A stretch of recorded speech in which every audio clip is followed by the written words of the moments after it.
breakdown, baby. So now we're getting much more into the indie filmmaker space. This is where you're starting to build a system that is something you can build upon and grow. This is what I would call the indie shoulder rig. The one main thing that separates us from higher end rigs, if you will, is that this is really meant to be used by only one person. So you've got all the balance and tools you need to operate by yourself, the small Marshall monitor, etc., but you're not going to be sharing the video tap with a director or someone else. So you'll notice it's a shoulder rig, it's got a back weight which really helps balance the camera. There's a handle over here that allows you to pick up the camera and handle the camera in more of a low mode setting. There is also a follow focusing unit right here that Marcus can go ahead and pull focus off of this 5-inch Marshall on the left, which is a small monitor, and it's actually quite usable. I found the 7-inch and 6.5-inch really are tough to use that close to your face, but surprisingly, just this plain 5-inch Marshall has most of the functions, not all of the larger monitors, and it's definitely possible to pull focus off of it. Got a little connector right here. As you can see, it's straight HDMI from the camera. You'll notice right here, there's a quick release plate as well, and the follow focusing unit that we mentioned that also is on a quick release plate. Over here, you can drop in ND filters and graduated ND filters.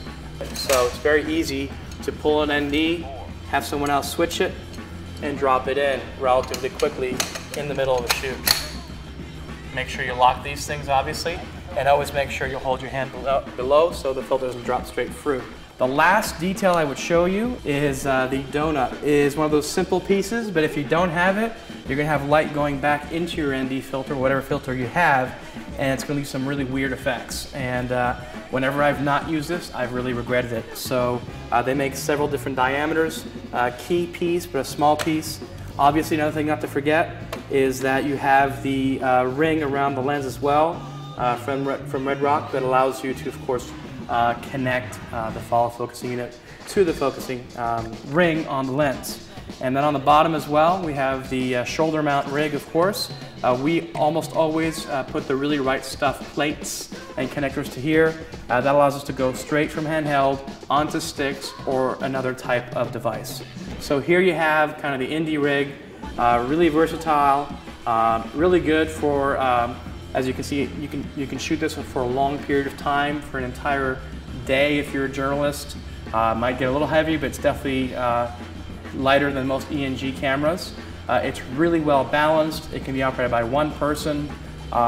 It's a relatively inexpensive kit in that you don't have too many bells and whistles. So there you go.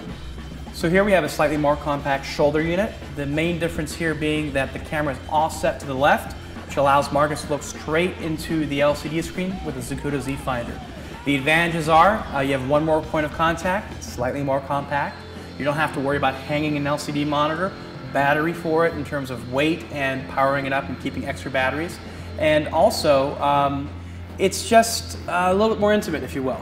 The disadvantage is you don't have the Marshall, so you can only shoot this in this format. You have no monitor to rotate if you want to shoot underslung or any other way. Lastly, you also have this Kroll Zeal matte box, which I'm a really big fan of. It's a bit more compact than the Red Rock kit.